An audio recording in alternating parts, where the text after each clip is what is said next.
Assalamualaikum warahmatullahi wabarakatuh. Apa kabar semuanya? Semoga siang hari ini sehat semua ya.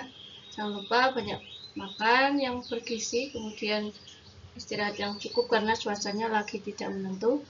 Baik, mohon maaf perkuliahan siang hari ini saya ganti dengan pembahasan soal karena biar apa yang kita pelajari di bab 1 ini terkait dengan transfer panas, kemudian hukum termodinamika bisa teraplikasikan dalam soal agar lebih paham lagi ya.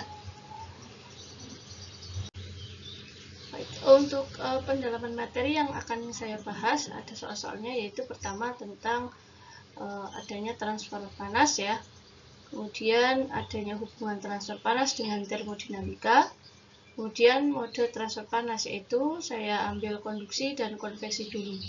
Mungkin pertemuan selanjutnya kita bahas tentang yang radiasi ya, soal-soalnya seperti apa. Soal 1 ya, silahkan dibuka di buku head transfer, itu bagian akhir di bab 1 terkait dengan transfer panas ya. Kalian bisa buka di halaman 37, yaitu ada soal sekitar 46 dimulai halaman 37 sampai di halaman 45 ya. 45. Jadi di sana ada 43 soal, maaf.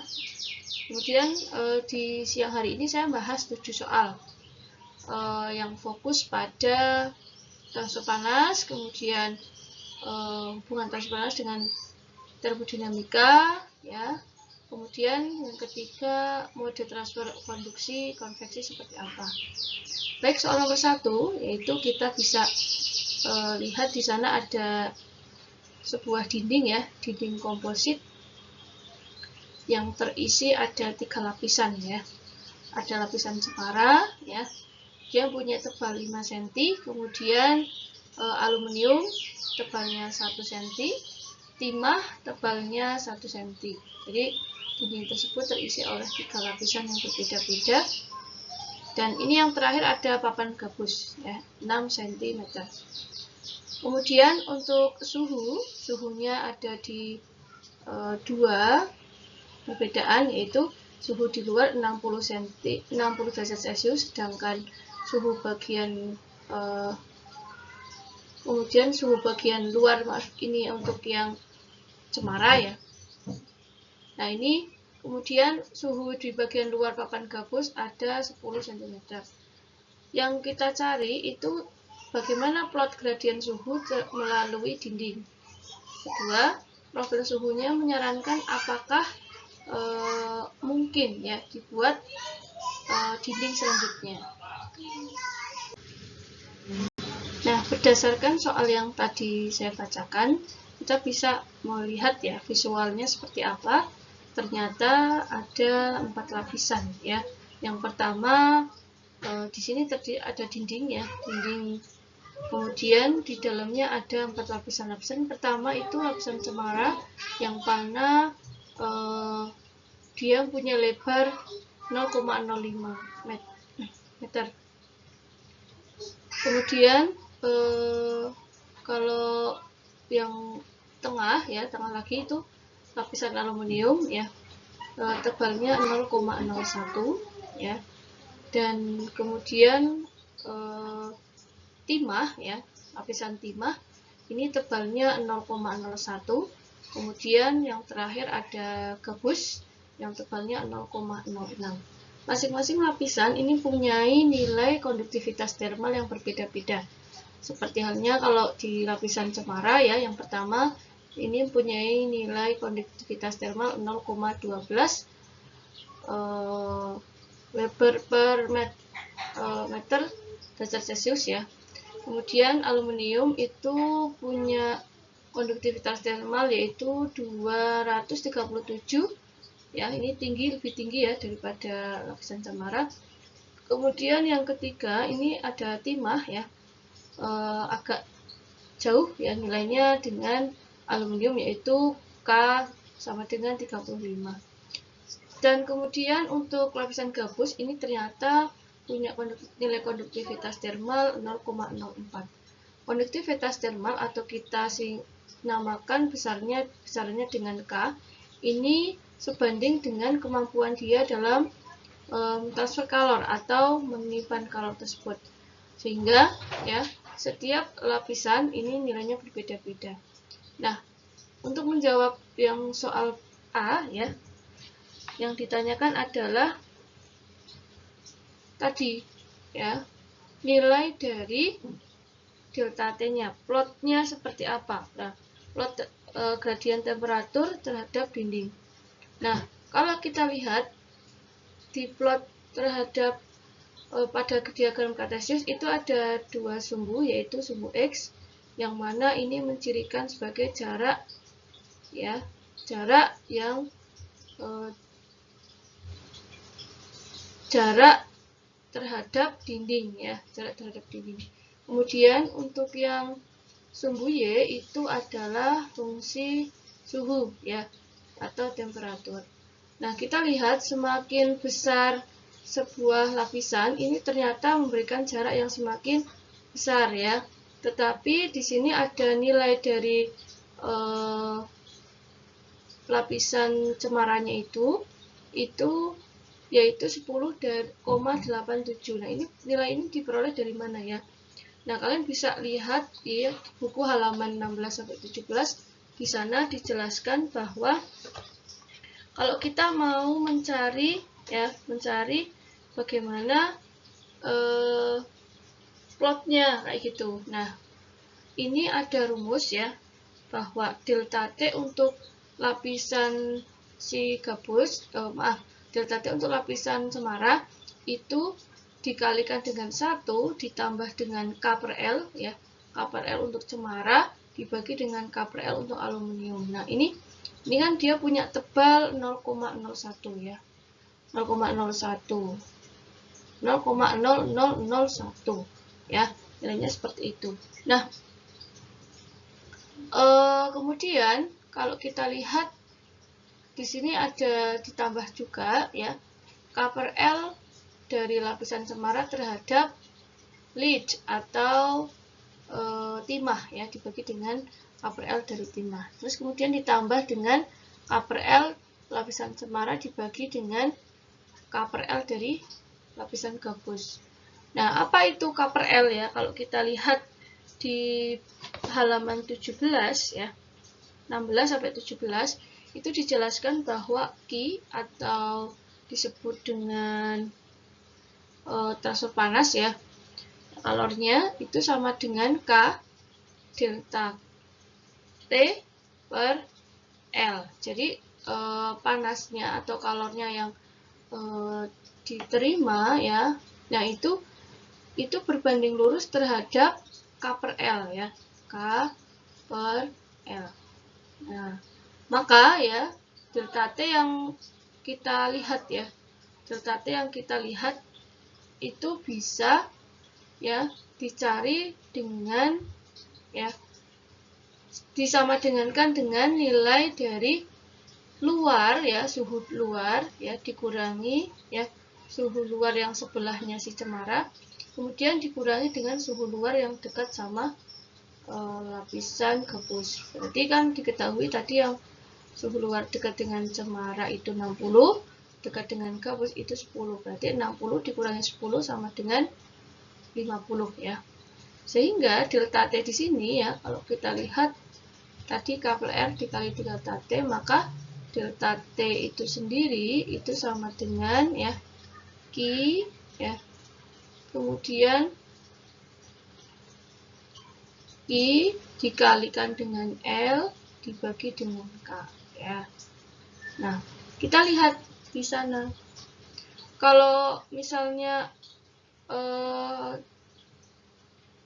ini diperoleh suhunya itu delta T-nya 50, berarti nanti delta T khusus untuk lapisan cemara itu sama dengan 50 dibagi dengan K per L-nya ya. K per L-nya tadi karena apa? Ini mendeskripsikan si kalornya ini ya, sebanding dengan kalornya itu. Nah, 50 itu berarti dibagi dengan 4,6. Nah, ini 4,6 dari mana? dari penjumlahan ya K per L yang pertama itu 1 ya ditambah dengan 0,00010 ditambah dengan 0,00069 ditambah dengan 3,60 sehingga nilainya adalah 10,87 ya seperti itu. Nah misalnya kalau mencari delta T untuk aluminium. Nah ini caranya adalah delta T untuk lapisan cemara ya dikalikan dengan K per L dari lapisan cemara dibagi dengan aluminium seperti itu. Nah kalau kita lihat mudah ya, pokoknya kalau ada delta T ya delta T apa sebanding dengan Q ya sebanding dengan Q. Artinya kita cari dulu kalau delta T untuk cemara ya berarti suhunya tadi 50 dibagi dengan 4,6. Nah ternyata ya kalau kita lihat ya suhu akhir dari atau suhu akhir kesetimbangan ya itu ini 10,87 derajat Celcius berawal dari jaraknya ya 0,05.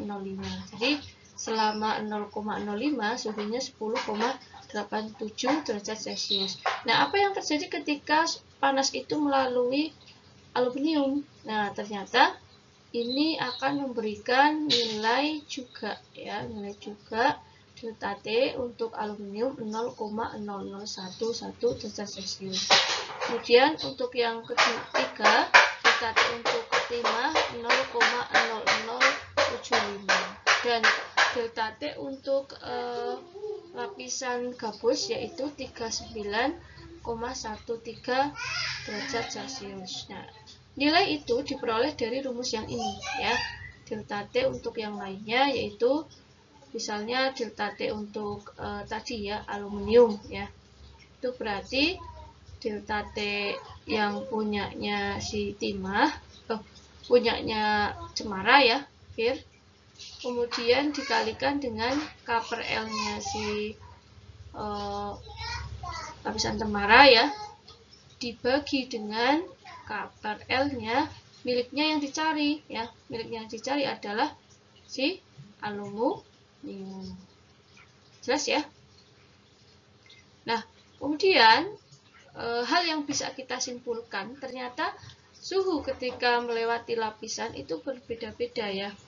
Nah, ada penurunan ya suhu yaitu dari 0 sampai ke 5 ya atau 0,05 itu suhunya semakin menurun.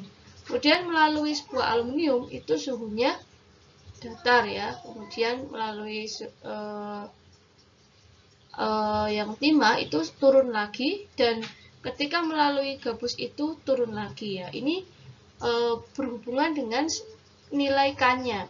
Semakin kecil nilai K-nya, maka kemampuan untuk menghantarkan sebuah kalor itu semakin rendah sehingga distribusi suhunya itu menurun. Nah, begitu caranya untuk plot grafik fungsi jarak terhadap temperatur ya. Nah, apa yang bisa kita simpulkan? Yang bisa kita simpulkan adalah bagian logam yang mempunyai konduktivitas tinggi ternyata memiliki resistansi yang kecil ya, sehingga bisa disebut dengan isotermal. Ya, kita lihat bahwa K untuk aluminium itu 273 ya. Nilai K-nya itu tinggi. Makanya dia resistansinya kecil. Kemudian untuk nilai K untuk timah itu 35. Jadi tinggi-tinggi ya. Kalau yang untuk lapisan cemara itu kan 0, ya, 0,12 serta 0,04 ya. Jadi yang memiliki konduktivitas tinggi ternyata memiliki resistansi yang kecil ya, sehingga bisa dikatakan sebagai isotermal. Nah, isotermal apa ya? Nah, isotermal sudah dibahas di bab termodinamika waktu kita SMA juga sudah pernah kuliah juga ya, bahwa di sana ada nilai dari suhu yang konstan. Dan ini bisa tercermin di mana? Di ini grafik yang tidak turun ya. Di dalam selama di aluminium itu datar ya, jadi datar tinggi. Kemudian melalui si timah, walaupun dia ada penurunan sedikit ya, tapi dia ada kekonsistenan suhu.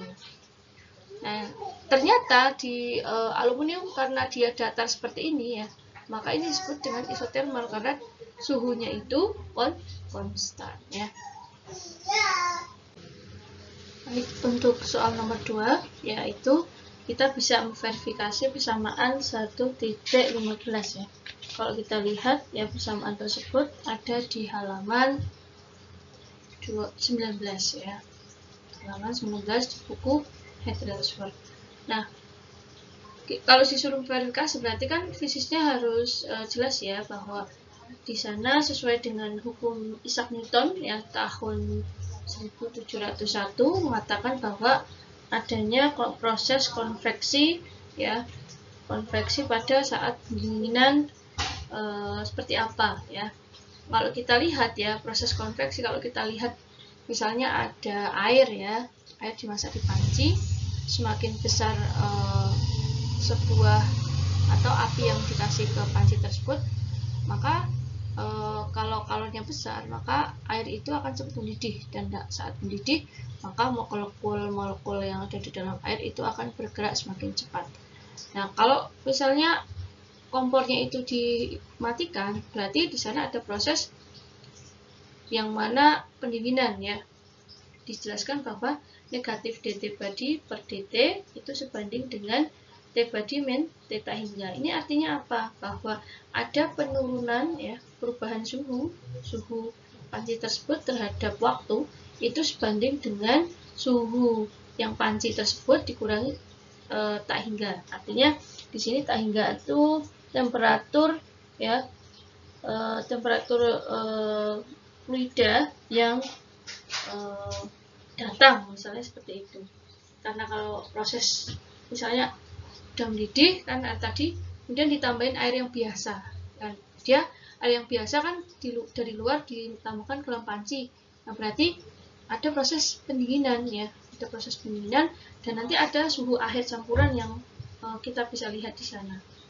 Nah, ternyata ya, perubahan suhu panci tersebut atau T body-nya tersebut ya, yang tadi dimasak berdasarkan waktu itu sebanding dengan suhu yang panci tersebut dikurangi dengan suhu dari fluida yang datang. Jadi di sini bisa dijelaskan bahwa adanya Q ya, Q atau kalor ya, kalornya tersebut itu sebanding dengan T body dikurangi T hingga. Kemudian kalau kita lihat bahwa Q sama dengan delta U per dt, maka sesuai dengan hukum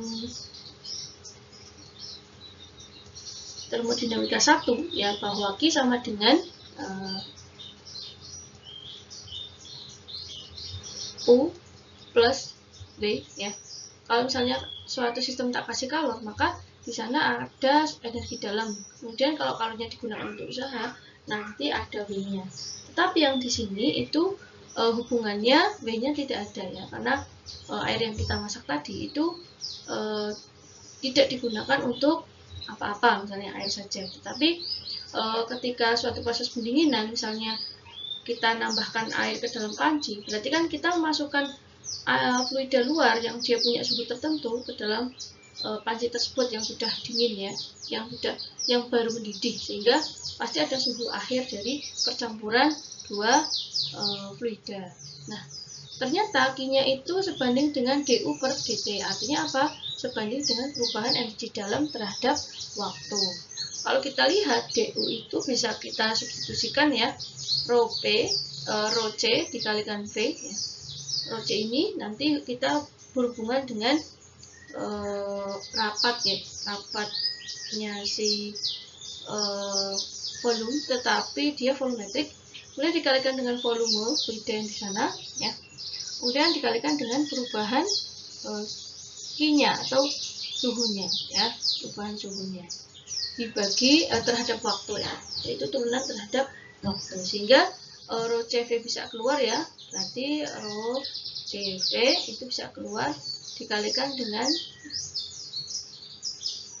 DT body dibagi dengan DT ya, dikurangi DT untuk suhu kesetimbangan akhir ya, atau suhu akhir dari percampuran sebuah dua fluida ya. Nah, ini terhadap waktu, maka akan membuat ya persamaan Q itu akan sebanding dengan T-nya ya. Akan sebanding dengan T-nya. Syaratnya apa? Ketika rho CV itu konstan. Jadi ini penting ya, karena ketika suhunya itu istilahnya tinggi, pasti si Q-nya tuh tinggi ya, kalornya tinggi.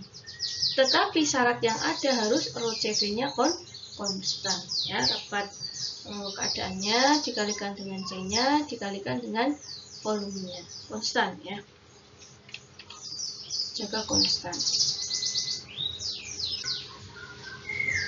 Oke, soal ketiga. Apabila suatu plat, yaitu dia punya dikasih kalor 5000 ya, 5000, kemudian platnya tersebut itu tebalnya 1 cm, kemudian suhu ya dikasihkan 140 derajat Celcius pada sisi dingin. Tabulasi penurunan suhu melalui plat jika dibuat dari A. perak, bagaimana nanti ya tabulasi penurunan suhunya. Kemudian aluminium seperti apa, baja ringan yang terisi atau ada 0,5% karbon, kemudian es, cemara, isolasi, dan aerogel silika. Jadi masing-masing plat terbuat dari bahan yang berbeda, tabulasi penurunan suhunya seperti apa ya. Nah, kalau kita lihat ya, perak misalnya punya K sendiri, delta T sendiri, kemudian T-nya sendiri, maka kita bisa nanti membuka kesimpulan masing-masing plat tersebut. Baik, kita lihat kalau misalnya kita lihat laju panas, itu disimbolkan atau dibuat persamaan Q sama dengan K dikali delta T per L. Maka L-nya ini mendeskripsikan sebuah ketebalan plat tersebut.